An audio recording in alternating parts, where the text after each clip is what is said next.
Good morning, everyone. Welcome to Cub Live. My name is Jim Chilsen. I'm Director of Communications for the Citizens Utility Board. Today's topic is the ComEd and Ameren price spikes, what to know. If you have questions during this presentation, give us questions in the chat. We'll do our best to answer them. If we can't answer them during this Cub Live, I can get back to you in the days and weeks ahead and get an answer for you. I so appreciate you being here for this important topic. I wish we had better news, but we're going to be talking about a significant increase in the price for electricity for both ComEd and Ameren customers this summer. We've got some great seasoned consumer advocates here today. We've got Ani Warnock, who is our consumer rights specialist bilingual. Ani joined the Cub team in 2006. Ani, it seems like just yesterday when you came through the doors, but we've been better off ever since. And she started as a spokeswoman for Spanish-speaking media and as a specialist in consumer rights. In 2010, she was given the task to create and develop Cub's outreach program for the Spanish-speaking community. She was previously responsible for Cub's Spanish content on cubespanol.org, which is the Spanish language version of our website. And she's currently focused on customer care in the consumer advocacy department. Ani, thank you so much for being here today. We just really appreciate all you've done for Cub. So happy, and hello everyone. Thanks for joining. I hope you're having an awesome day despite the rain. I don't know if in your area is raining, but here in Chicago it's planning to rain all day, but happy to join. Yep. And thank you, Ani. And Clara Summers, who is the campaign manager for Consumers for a Better Grid. That's a campaign that we work on to advocate for consumers at the PJM power grid level. We're going to be talking about that a lot because this price spike has a lot to do with dysfunction with the power grid operators that serve Illinois. Clara focuses on PJM interconnection, and she advocates for cleaner, more affordable power grid for the 65 million people served by PJM. That's the nation's largest power grid manager, and they focus on northern Illinois and a dozen other states, 65 million people. Clara's based in the greater DC area, and we are so lucky to have her because she is an expert on PJM, and she's going to talk about how this price spike, what it has to do with the power grid operators. But first, let me just get into some nuts and bolts details of the price spike. So on June 1st, electricity prices went up about 45 to 50%. Went up about 45% in ComEd territory. Last summer's price was about 6.9 cents per kilowatt hour. ComEd's price is now 10.028 cents per kilowatt hour. This is, and in Ameren territory, it went up about 50% from about 8.3 cents per kilowatt hour, 8.1 cents per kilowatt hour last summer to about 12.18 cents per kilowatt hour. We are expecting, just to give you, on top of this bad news, that prices could be elevated well into next year in the 2026 and part of 2027. So we should.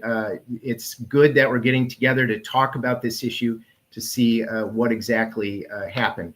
But in terms of ComEd, that 45% increase, ComEd estimates is going to cost, on average, could be more, a lot more for some customers, about $10.60 a month over the next 12 months. For Ameren, it's about 18 to 22% in higher electric bills this summer, and that's about $38 to $46 per month just over this summer. There are some silver linings with Ameren.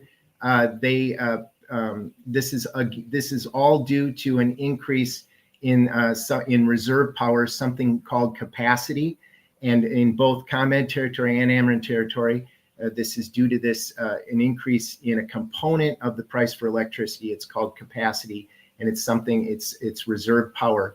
And in Ameren territory in central and southern Illinois, they price capacity by season. So the price is expected to be elevated this summer, but Ameren has said publicly that it expects the price to go down come October 1st to roughly 8 to 9 cents per kilowatt hour. So right now it's 12.18 cents per kilowatt hour. It's going to be really expensive for a lot of people, but it's expected to go down to roughly 8 to 9 cents per kilowatt hour, which is around the level it was at before this spike.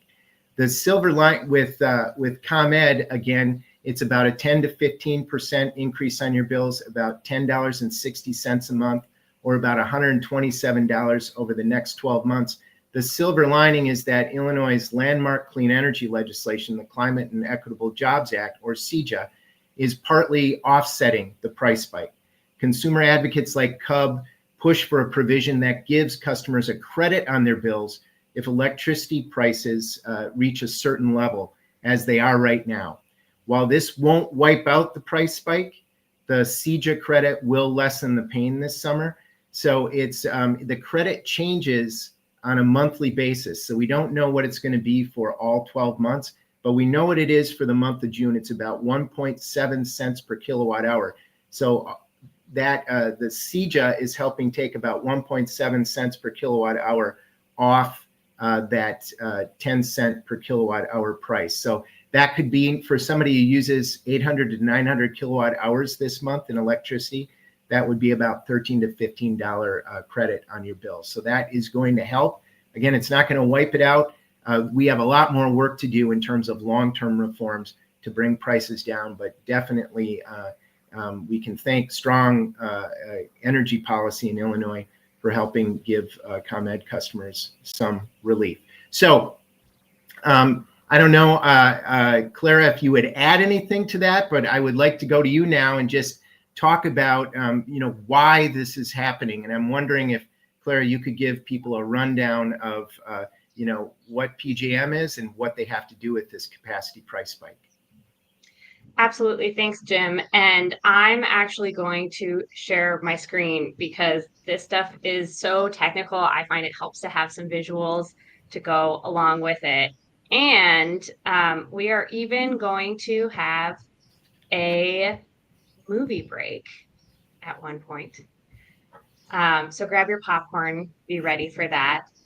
Can everyone see the slide? There we go. There's just a delay on that. Okay. So you should see PJM and the June 1st price spike up on your screen. And just to get right into it, thank you for the introduction, Jim. As a reminder, I'm Clara Summers, and I'm the manager of CUB's Consumers for a Better Grid campaign. And we are a watchdog holding grid operators like PJM accountable to consumers, states, and a clean, affordable energy future. And I'll just reiterate here that I know Jim said this, but PJM is the grid operator serving the ComEd region, and MISO is the grid operator serving the Ameren region. So we will talk a little bit about the differences between them. I'm a PJM specialist, so that's what I'm going to go into, but how I explain the capacity market should be fairly similar across the board. Just the reasons for the price spike are different. So first off, PJM is the nation's largest power grid operator. It covers all or parts of 13 states and DC, from the ComEd region in Northern Illinois all the way to the East Coast. And many people have never even heard of PJM, but this little known power grid operator has a significant impact on our bills. And unfortunately, PJM policy often favors dirty, outdated power plants, and that leads to higher power bills for consumers. And with that, we're going to go ahead and have our movie break. And so grab your popcorn. Transmission refers to the high voltage lines that carry electricity across the country. Behind the simple flip of a switch lies a complex power grid. These are the interstate highways of our electricity system, and they're key to keeping the lights on and transitioning to clean energy. Most people have probably never heard of an RTO, also known as a regional transmission organization. They operate our power grids, and the decisions they make have a huge impact on how clean our electricity is and the rates we pay for it. For example, let's focus in on PJM. PJM is the nation's biggest RTO. It serves 65 million electric customers in 13 states and the District of Columbia, from the Midwest to the East Coast. PJM is an essential service with the power of a government, but it's run as a private corporation. Board meetings are behind closed doors, and utilities dominate the voting membership. And remember, their decisions impact power bills and clean energy. That's where Consumers for a Better Grid comes in. We're a watchdog holding grid operators like PJM accountable to consumers, states, and a clean, affordable energy future.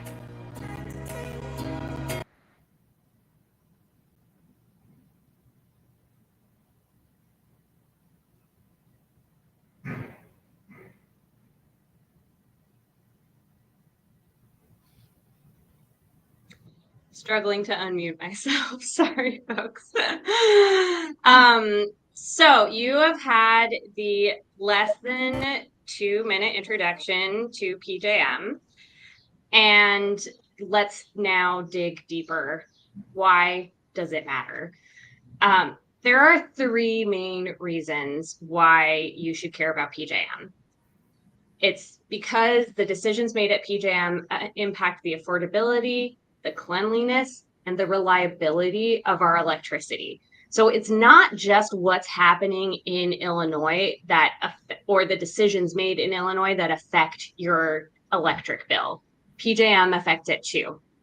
So let's talk about this price spike and what is going into it. So PJM manages a capacity market.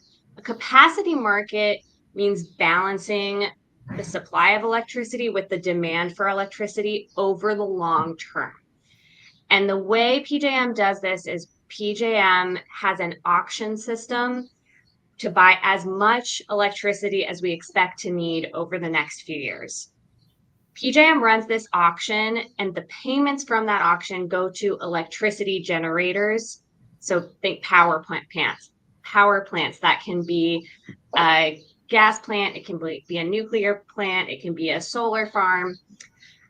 So those payments go to electric generators in return for the promise that they will have enough power available when demand is the highest. The days then that everyone is using the most electricity. So think of the hot summer afternoons when everyone's cranking up their AC and the power plants all have to produce at their maximum. You and I pay these prices for the capacity market through the electricity supply charge on our power bills. So as Jim was saying in ComEd, the recent price spike will come out to about $10.60 extra per month for the average consumer. And this is because of what happened in the auction. And you will see this, it's a part of the supply charge on your bill. Here, this is just an example of what the wholesale market prices are. This $269.92 was a general cost for most of the region, but then that comes down differently on our bills, hence the $10.60 price. There were some regions of PJM that had even higher prices. So why is this happening? There are multiple problems at PJM that contributed to this price spike, and you'll see the key parts of that on this slide, but I'm going to focus on 2. So number 1 is here, this failure to connect battery storage, solar and wind. PJM has one of the nation's slowest interconnection queues. what is the interconnection queue? That is the wait list to connect new power plants to the power grid to begin surveying customers. And there is enough wind, solar, and battery projects waiting in line to power all of PJM and bring down prices. But they've been waiting in line for so long, like 5 years or more, that many are in danger of never getting built. And if we could get the interconnection queue moving again, new, cheaper sources of electricity could help bring down prices. And federal regulators have actually laid out standards for how to do this better and more quickly connect new power plants. But PJM has dragged its feet on compliance. Another thing I'll focus on is this last part of the infographic of data centers. So the growth of data centers is a huge challenge that PJM isn't sure how to meet. When PJM decides how much capacity we need to buy in the auctions, so again, they're thinking about how much electricity they think we'll need in the future, they have to predict that. And so the grid operator uses what's called load forecasts to project future electric demand. And because consumers are on the hook for paying for this future demand that PJM is predicting, it's really important to get the load forecast right. But PJM allows utilities to use wildly different approaches to estimate how much capacity they need. And too often a proposed data center is included in a utility's load forecast, even if it has little chance of actually being built. That drives up prices. And one expert has even estimated that across the nation, the number of requests for potential data centers to connect to the grid is 5 to 10 times more than the number of actual data centers. So in the last PJM auction, estimated demand was high, in large part because of these data centers, whether or not they get built. And we are all paying for those inflated estimates. So at this part of the presentation, people usually get frustrated, and that is so reasonable. If decisions at PJM are made by industry, but I pay for those decisions, who do I go to? Who is PJM accountable to? So PJM is regulated by the Federal Energy Regulatory Commission, or FERC. You can think of it as the ICC, but for PJM and other regional entities. Most of the issues that happen at PJM and go through the stakeholder process have to get approved by FERC. And the public can intervene or comment on legal filings at FERC. And FERC also holds technical conferences. In fact, as we speak right now, FERC is holding a technical conference on issues related to the capacity market. And FERC also designs rulemakings that PJM and other regional transmission organizations have to follow. CUB has been teaming up with consumer advocates across PJM to reform the capacity market, and we are fighting on your behalf at PJM and at FERC. So with that, I know that's a lot of really dense material. Happy to answer questions, so I'll look at the chat. I'm really sorry this is happening. But with that, I will turn it over to Jim and Ani to talk more about what consumers can do in the face of the price spike. Thank you so much. Again, that was Clara Summers from our Consumers for a Better Grid campaign. Thank you, Clara. I want to just, for all of you Ameren customers who are on this live, I want to just explain a little bit about what's going on with the power grid operator, which is called the Mid-Continent Independent System Operator, or MISO. That's the power grid operator for Central and Southern Illinois. The problems are very similar, but a bit different. This is a complex issue, as Clara has shown. There are many causes, but we argue that a major reason for this consumer pain is policy shortcomings at both PJM, the power grid operator for Northern Illinois, and MISO, the power grid operator for Central and Southern Illinois. So like PJM, MISO sets the rules for an auction that determines the price for this reserve power, something called capacity. Again, this is a component of the supply price you pay for electricity. People are always surprised to find out that not only do they pay for the electricity they use, but they also pay for the electricity they may use when demand goes through the roof. So these payments go to big power plant operators who then sell electricity to utilities like Ameren. So again, this is on the supply part of the bill. This is about a half to 2/3 of the bill.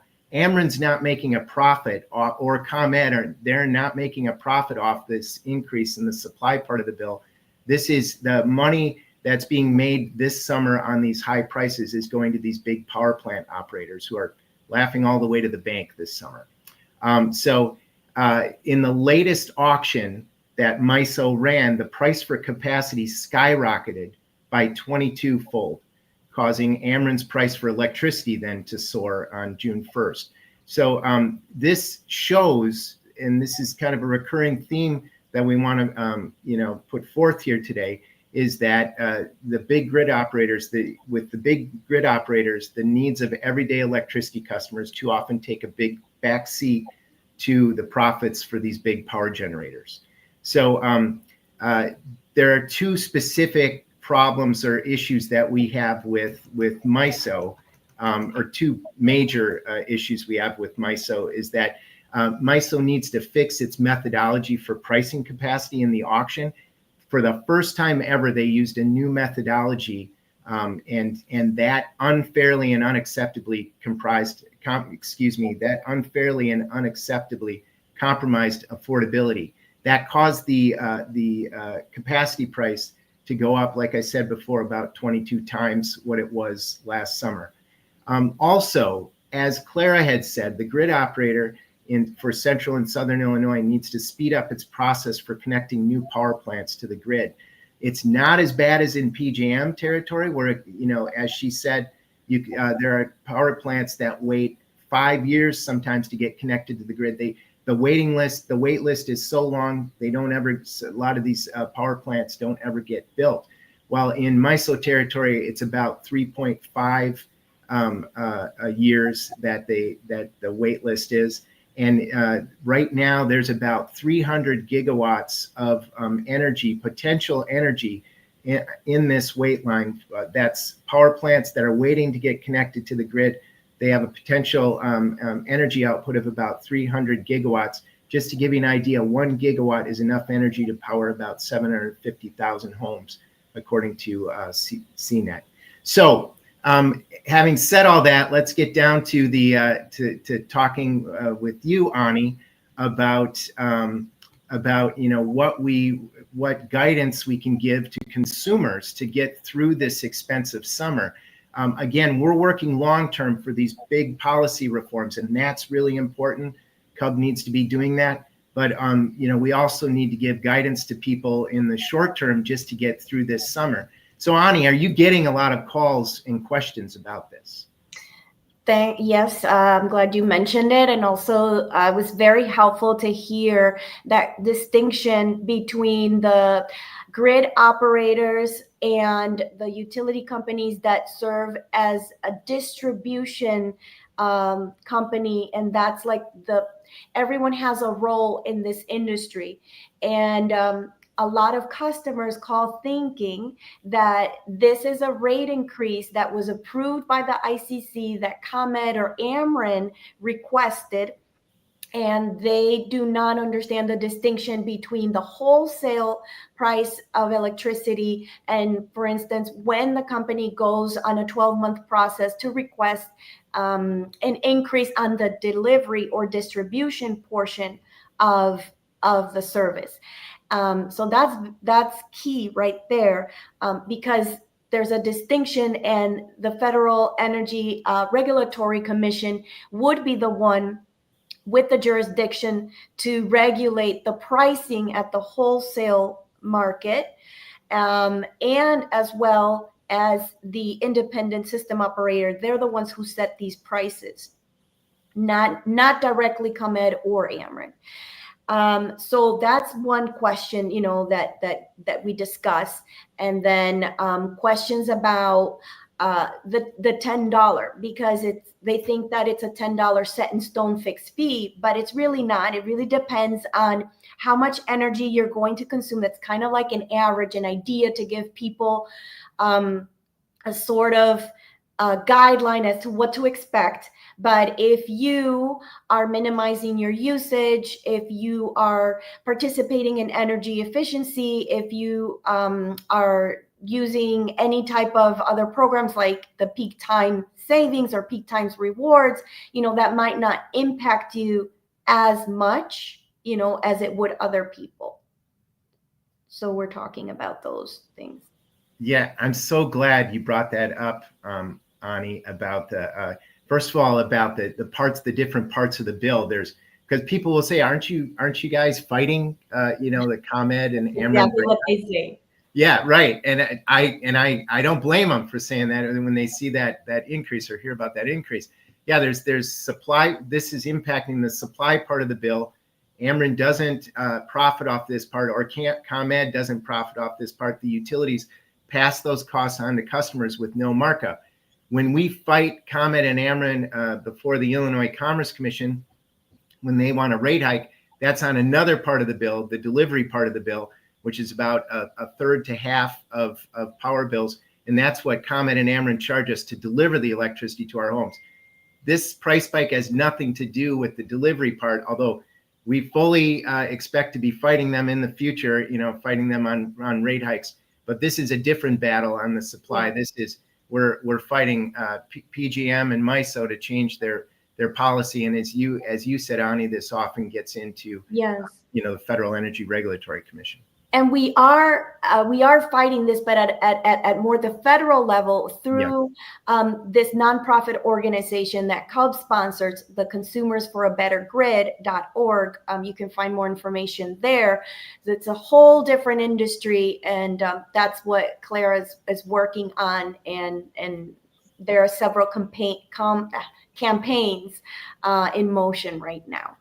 And I'll just add that CUB had the foresight years ago to create work at this regional and federal level, recognizing that even as CUB is doing all of this great work at the state level, at the ICC, fighting for lower rate charges from ComEd and Ameren, there's still this whole other part of your bill. And so that's why CUB created this program that we're part of CUB. We're working on your behalf at these regional grid operators and at the Federal Energy Regulatory Commission. That's right. When I first came to CUB, I didn't even know what PJM and MISO were. So it's been an education for all of us. And you're right, CUB kudos to CUB for creating this effort, and Clara's fighting the good fight every day there. So we all are at the different levels that all at the end of the day affect your bill. Makes us a great team.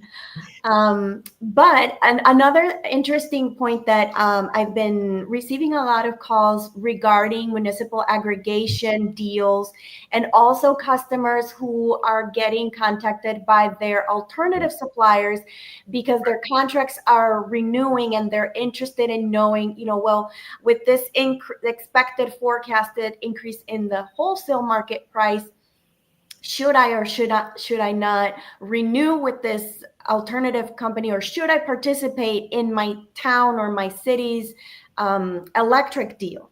And so what's interesting about the renewal of the contracts is that for the most part, the alternative suppliers are pretty much offering the same price as the utility company. They're not really giving them customers a break. So you don't really see lots of savings, if anything, like a millicent or something, or sometimes it's even higher than what the utility company is charging. So I would always tell the customers to compare prices, so, and then what you were saying, for the most part, this will, at least this new price increase will be locked in until the 1st of October. After that, no one really knows for certainty, this is going to be the price, but it's forecasted, at least for the Ameren territory, to go further down. So if you're going to lock yourself into like a 12, 13, 14, 15 cent rate for an entire year or 2 years, that's a big gamble, I would say. Yeah, I'm glad you brought that up, Ani, because we have two parts of consumers' choice of electricity choice. We have the suppliers that come to knock on your door and tell you that they've got a deal. And then we also have community aggregation or municipal aggregation, community power deals, which is when a community negotiates with an alternative supplier. And the whole idea is they're supposed to take the collective bargaining power of all the residents of a community. And the theory behind it is they should be able to negotiate a lower price. But exactly what Ani is saying is that if these community power deals are coming up now, we're seeing that they're also offering pretty high prices. It seems like it's an easier question to answer in ComEd territory because we kind of know, we don't really know, as Ani said, we don't really know what the prices are going to be in October, but ComEd has said it's going to be around 10 cents per kilowatt hour for the rest of the year. And the municipal aggregation deals I've seen, in ComEd territory, it seems like it's a little easier to make that judgment. But in Ameren territory, where we have an elevated price at 12 cents per kilowatt hour right now for Ameren, and then it could go down. The Ameren is saying that they're forecasting it's going to go down to 8 to 9 cents per kilowatt hour. Something that looks like a good deal over the summer. Like I've seen communities offering 10 cents per kilowatt hour, 11 cents per kilowatt hour. It's beating Ameren's price, but come October, it may not beat Ameren's price. And I think that makes it a lot more difficult. And another key component that makes it a little tough for some customers is that if you are currently with the supplier and you end up deciding to remove that supplier and then go with the Ameren price in the future, you only basically have 2 billing cycles to make up your mind if you're going to go back to your municipal deal or another deal, because then you're locked with Ameren or ComEd for 12 months. So that's tricky. Excellent question. So if you allow, that's right. You have, if you go on a municipal aggregation deal and you're going along and suddenly Ameren's price or ComEd's price goes down and you're like, oh, I want to get off, it can take up to 2 months to get off of that plan. Once you do that, go back to the utility. There's a rule right now on the books that says you have to stay for 12 months on the utility before you can go with another alternative. So a lot of questions. Now, I just want to shine a light on Elizabeth. Elizabeth is behind the scenes today. She's with our comms team. She is putting things in the chat. She's putting interesting articles in the chat. And Elizabeth, I'm wondering, I'm going to throw a little curveball at you, but we just sent out an e-newsletter yesterday that was focusing on this municipal aggregation question. You're on a community power deal. What do you do? And we just wrote a blog about that. And I'm wondering, Elizabeth, if you can put that in the chat before the end of this discussion. But Ani, what about somebody who comes to your door? So we talked about community power deals, that you have to look at the price and you have to look at when your community power deal expires, and then you have to do that apples to apples comparison. What about if somebody comes to your door and says they've got a deal that seems too good to be true? What do you tell consumers? The first thing is to compare prices. Many customers are not aware of what their per kilowatt hour price is, and they're just thinking of the total amount of the bill, or they're taking the salesperson's word that you will save. But without knowing the current price that you're paying, comparing that with the new price, how will you know if you are indeed going to save money? And the other important component is to know if that price that they're offering you is locked in for a period of time, or if it's just an introductory rate, and then you're going to pay a variable rate, which is going to change every single month, and you do not know what that price is going to be. Oftentimes too, customers think that just because they're locking in a rate that's good. But my question to them is, what good does it do that you have a fixed price if it's 2 times or 3 times the price that you would have paid with your utility company? So I think that by comparing prices, the customer can answer their own question whether it's a good idea or not. Now, if you're switching for other purposes, because you were offered a green plan, or because you just like that rep or their customer service, that's a different story. And by the way, switching because you're trying to support green energy, that could be a little debatable, just because they're basically selling you renewable energy certificates. And so it's not like you're purchasing energy directly from the green energy source, or that you might be supporting even green energy in your own state. It might might be coming from a different state. So that's something to look into, like for the green reasons. And if you did want to support green energy, there are other ways to do that. Yeah, I really appreciate you saying that, Ani. This is all really good information. A lot of times people say, I signed up for that green plan because I wanted renewable energy pumped into my home. And that is not a green deal from an alternative supplier. That just means, as Ani said, that you're buying renewable energy credits, which means you're somewhere on the power grid, renewable energy is being added equal to the amount you're using. But it doesn't mean that you're getting renewable energy pumped into your home. The only way to do that would be to get solar panels, on your home. Then you're actually using renewable energy. I will go, we put out a news release about this price spike, and we have said that it's likely. Ani is exactly right. You always have to run the numbers. You have to look at the numbers, and if people have an absolute right for consumer choice, and they should, if they want to look into an alternative supplier, they have that right. I'll say that it is likely, even in this market, that the utility is your best bet. But like Ani said, you've got to run the numbers. And if you ever have any questions, obviously, give Cub a call if you have questions about, what the pricing is. But again, ComEd's price through the summer is about 10 cents per kilowatt hour, and Ameren's is about 12.18 cents per kilowatt hour. They call that the price to compare because that's what you compare to any alternative supplier offers.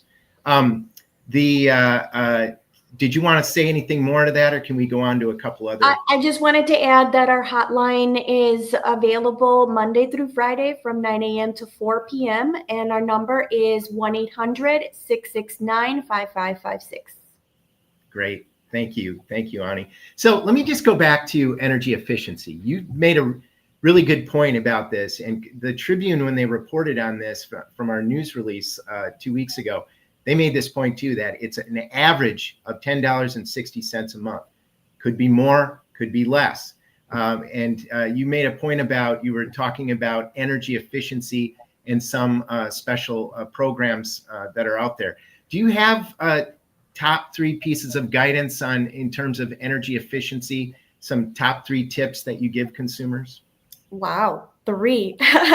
I prepare like no. But a big one is to have clutter in front of the vents. That's a big one. That's easy fix because you are basically blocking the airflow and you're making your system run more. You're not feeling either the coolness or the heat depending on what you're using. So that's a big one. And also to clean those vents. Another one that's makes your cooling system or your heating system run more efficiently is to clean the filters or replace them. And actually, I'll give you a little more information on this, but you might even get those free, but they're not very expensive, and that's also something that will help. Setting your thermostat and using it. So a lot of people do have thermostats, but they don't program it where they're using it, like where they know that in the morning they might be out. So then their system is completely off. And then when they're coming back, it starts running for a certain period of time. That really helps because even if you have the thermostat at a reasonable temperature, if you have it on 24/7, it's running 24/7 and you're paying 24/7 for energy. So that's not going to help you as much. The whole idea of setting it for different temperatures is so that the system can stop running. But if it's just running constantly, it doesn't matter at what temperature you have it. Another easy one would be to adjust your water boiler or your water heater to 120 degrees or medium. And then there are many more that I could give you. You can send us an email or you can give us a call. We have all of that information on our website as well. But finally, I would say to participate in the peak time savings or the peak time rewards. Peak time savings is for ComEd customers and peak time rewards is for Ameren customers. And both of them have energy efficiency programs. There are key numbers that you can call in order to ask if you qualify. This is where they can install hot water pipe installations.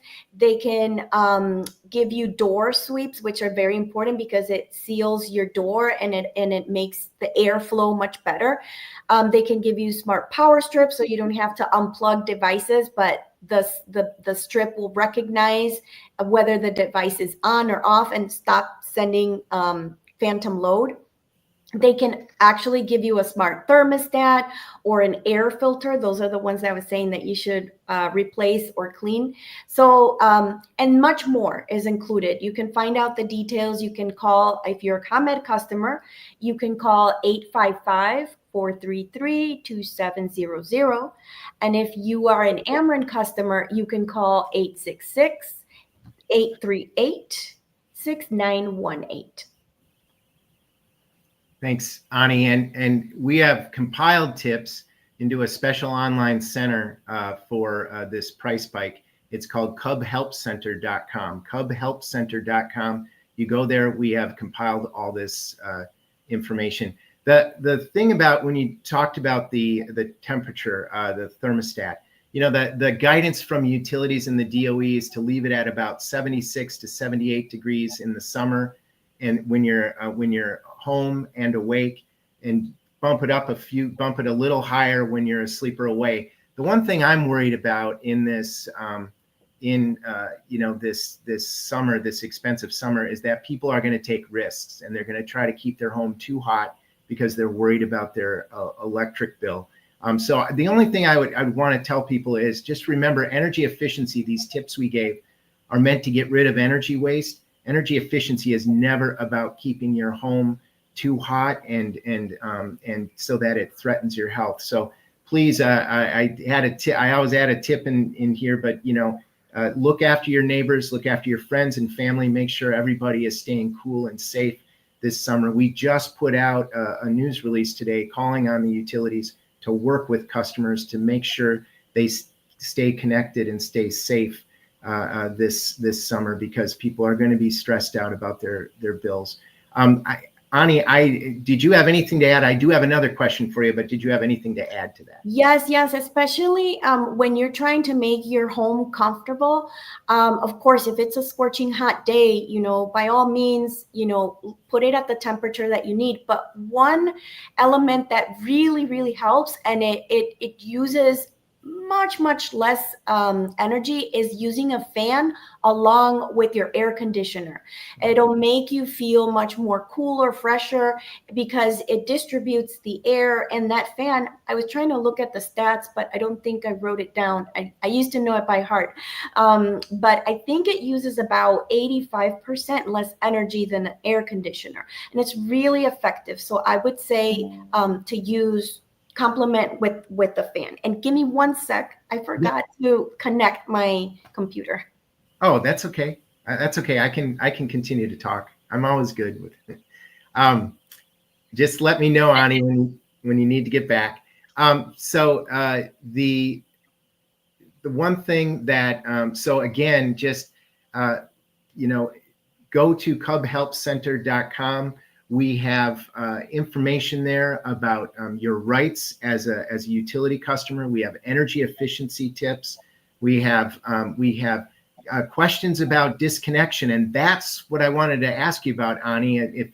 Unless you had anything to add, I have a question about disconnection. Sure. Okay, thanks. Welcome back, by the way. Glad to have you back. So should people assume during this high price time that ComEd will not shut you off, especially during a hot summer? Well, the regulation states that technically speaking, ComEd can disconnect the service. If, for instance, there's no buts or anything, like if it's due to a safety issue, there's no regulations that's going to prevent, the company from disconnecting. Another reason why, like, it wouldn't matter what the temperature is if there's theft or any type of tampering with their equipment. There's nothing that would save that customer from getting disconnected as well. So, but if we're talking about like arrears, non-payment, things like that, or even if you have a medical device, that does not prevent the company from disconnecting the service. So I would strongly advise the customers who are pending disconnection or who are struggling to make payments to reach out to the utility company to ask for a payment arrangement. That's really what's going to prevent the service from getting disconnected. I got word from LIHEAP that a lot of the areas right now are running out of funds. For instance, Cook County is like out of funds at this point. And many other agencies that I know of have also ran out of funds. You could still try to call the 211 directory service and see if you're lucky to find an agency that currently has aid, but it's really tough right now. So I would say, do not wait to start a payment arrangement, because also it's very hard when the arrears are really in the thousands. It's a big burden for customers to keep up with that. Yeah, I'm glad you said that. One of the tips that we give consumers is stay in contact with your utility. If you're struggling, give your utility call, say, I want to pay this bill, and see if you can come up with enter a payment plan that gives you a longer time to pay off that debt. And that's, again, what we called on ComEd and Ameren today to do everything possible to work with customers to keep them, connected and, and to keep them safe and cool. Going back to the rules about, I'm sorry if I put you on the spot there, Ani, that you laid those rules out very well. I think that the rule is don't assume that you're safe from disconnection, that always take all these actions, practice energy efficiency, call your utility, keep that dialogue going. There are some rules that can protect people in certain circumstances from disconnection. For example, the Illinois Attorney General fought for a rule a couple sessions ago that when the temperature is above 95 degrees or expected to rise above 95 degrees within the next 24-hour period, that there can be no shutoffs. But again, there are especially in this high-priced summer, is just keep that dialogue open with the utilities. Unfortunately, as Ani said, is that the funding for energy assistance is going fast. So I think you said, Ani, is it all done in Cook County, or is it about to? It's all done in Cook County. And so other counties still have some fundings, but it's limited. Like some of them are predicting that for the month of June, it'll be gone. And then other counties, maybe July. Most of the counties in the Ameren territory, unfortunately, those have been depleted as well. Yeah. Actually, even in the month of April, were depleted, most of them. So there are a lot of needs, but going back to that 95-degree temperature, yes, it might stall or delay that disconnection, but we're not in Arizona or Las Vegas with 100-degree temperatures, for the whole summer. It goes up and down. So as soon as the forecast sees that the temperature will be below that 95, it's back on track to disconnections. Right. So again, this is the time for the utilities to be good corporate citizens and to really work with consumers to keep them connected. You had mentioned this previously about some of the programs that are out there. You mentioned peak time savings, peak time rewards. That gives you a credit on your bill. If you conserve electricity during certain high demand times, you'll get an alert from your utility. I just got a text from ComEd about yesterday saying that, hey, peak time savings season is here. Get ready for us to tell you about, that there'll be some pockets of days like in the afternoon where ComEd or Ameren, if you're part of this program, will actually tell you to conserve electricity. And if you're able to conserve more electricity than what you used the previous year, you actually can get a credit on your bill. So it's not a huge credit. It's not a huge amount of money. It's not going to wipe out this increase, but it's just something. And during this high price time. So check about, if you're a ComEd customer, look into peak time savings. If you're an Ameren customer, look into peak time rewards. There's absolutely no penalty to being part of this program. You just, if you aren't able to conserve energy when they call peak time hours, that just means you don't get the credit, but you can get a credit on your bill, and that could help this summer. The other thing is, I want to just mention Community Solar, which is an Illinois program that allows people who can't put solar panels on their home to get the benefits of solar power. They don't have to put the panels on their home, but they still can subscribe to a solar garden in their utility territory and actually get credits on their bill. And those programs have been saving people about 10 to 20% on the supply portion of their bill compared with ComEd or Ameren. So we have a special resource called soarinthecommunity.com. That's soarinthecommunity.com. You can look into community solar also. Ani, is there anything else you would add to our discussion here? I would say with the peak time savings or peak times rewards, you don't have to pay to participate. And like you said, if you save, great, you get the credit. If you do not save, there's no penalty. There's no commitment, like you have to be on it for a certain period of time locked in. And there's nothing that you really need to do. It's just basically an alert saying this is the period where if you end up saving energy, you'll get credit, and if you don't, that's it. So it's not something that you actively, have to be committed to or involved, but it's easy. And then you can contact our hotline if you have more questions, or reach out to us through private message on our social media if you want some more energy savings tips, or more, have specific questions at a later time if you're watching this after the live. Great. And again, Elizabeth is putting some information in the chat for this presentation. Just a couple final comments, and Clara, feel free to jump in too if you want to make any final comments. But again, about the alternative suppliers, I am so worried that alternative suppliers are going to use these headlines about the price spike to come to your door and offer you a deal that seems too good to be true. It probably is. As Ani has said, sometimes they'll offer you an introductory rate that seems pretty good, and then that introductory rate goes through the roof in a few months. So just be really careful about alternative supplier ripoffs. Like I've said, if somebody comes to your door, it's likely that Ameren or ComEd as your supplier is your best bet, even in this expensive market. One exception would be and you should never assume that a community power deal is going to save you money, but it's possible that your community power deal could offer you, a price that could give you some protection from this price spike. But don't assume that. You've got to run the numbers, and of course, if you have any questions, give us a call.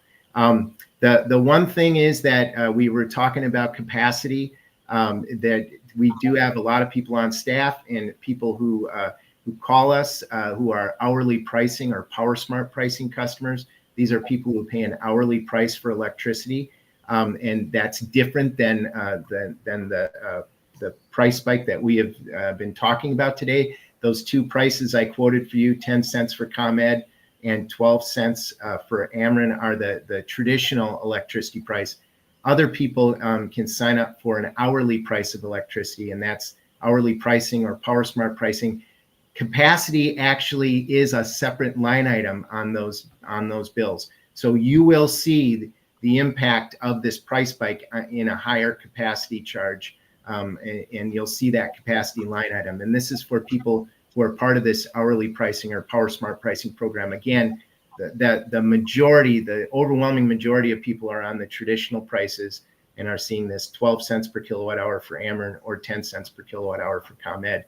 But there are also these hourly pricing customers, and you will actually see that capacity price spike as a line item on your bill.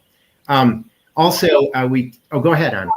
Do you, for those customers on the hourly pricing, besides an increase on the capacity charge, do you think that they would also see like a bit higher wholesale price of electricity by the hour as well? Yeah, actually, excellent point. There is a very good chance they'll also see a higher price, a wholesale price for electricity. So we were a couple of days ago, we were talking with an hourly pricing customer, and they said, I've been saving about $126 a year on hourly pricing. We love this program. We've been on it for years. And it's not right for everyone.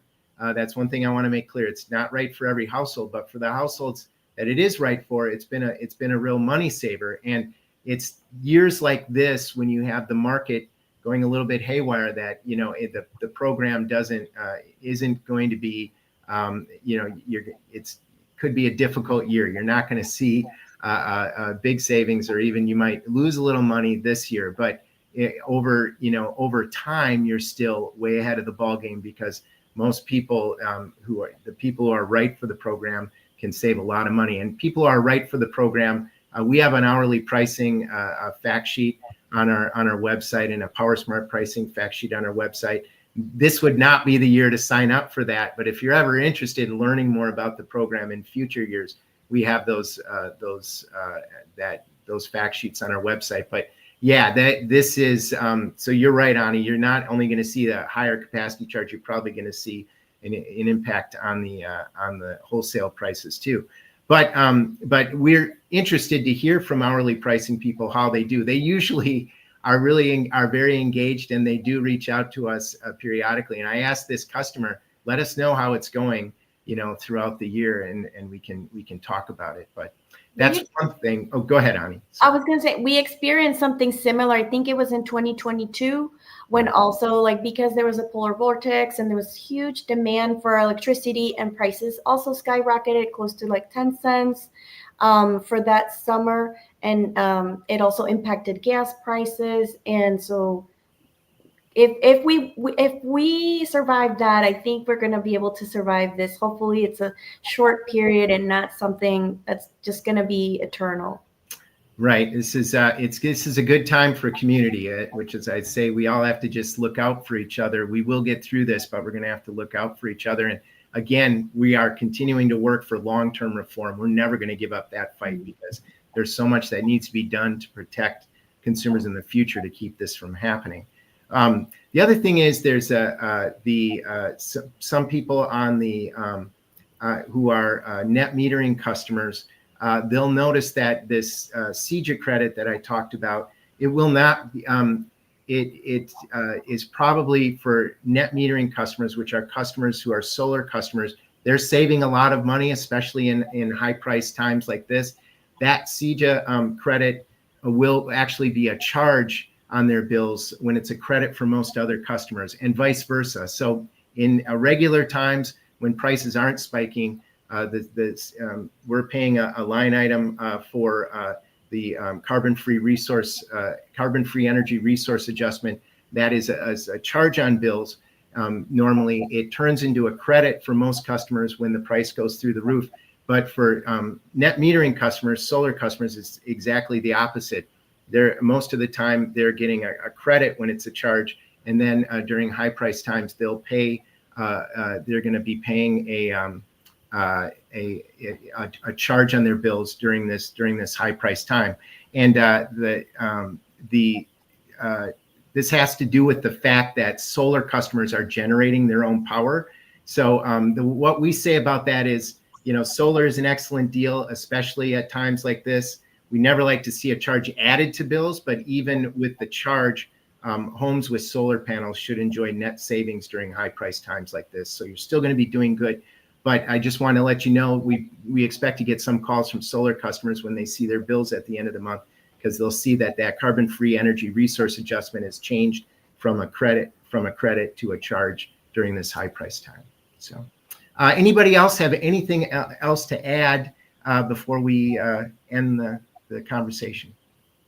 I'll just say thanks for the conversation, folks. And if you are interested in following what CUB is doing at the PJM and FERC level, then I invite you to check out our campaign page. So Consumers for a Better Grid is a program of CUB, but because this issue area of the wholesale market is very specific, we created a whole separate campaign website for it. So you can go to forabettergrid.org, and at the bottom of the homepage, you can sign up for our newsletter. But you'll also hear about major updates if you're a regular CUB supporter who gets CUB emails, because that's where we're posting blogs about the price spike. And again, sorry it's happening, and we will keep fighting on your behalf. And of course, go ahead, Ani. No, go. I was just going to say, of course, if you have any questions or follow-ups, please feel free to give CUB a call. Reach out to me. I'll be happy to answer any follow-up questions you have. And use CUB as a resource. We have a lot of great people on staff, a lot of knowledgeable people, and they can help give you guidance. Yep. You can use our resources to familiarize yourself with the topic if you don't feel that comfortable. When you want to reach out to your congressman, this is the time to speak up, and so that reform can be made. You can reach out to your state senator and your state representative that are in Washington. They are the ones who can make, legislations. Reach out to FERC, and we have the resources to help you familiarize yourself with these topics so that you could feel like you know what you're asking for. I'm glad you said that, Ani, because it is important to stay engaged.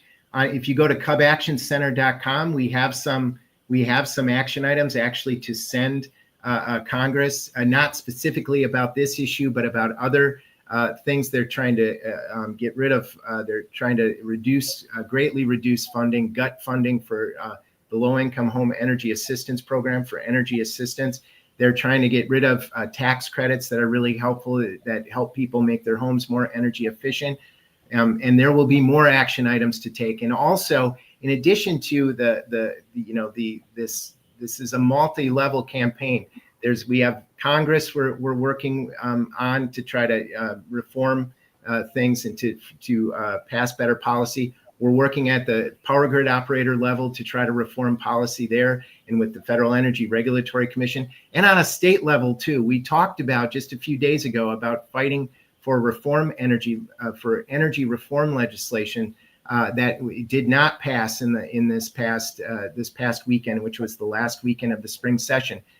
I promise you, we will be working on this issue in the future, later this year and next year, to try to pass energy reforms, because this is a great example of what happens when we don't act, is we get price spikes like this. So stay tuned. We're going to continue to fight this battle, fight the good fight for long-term reform at the state level, the power grid operator level, and the federal level.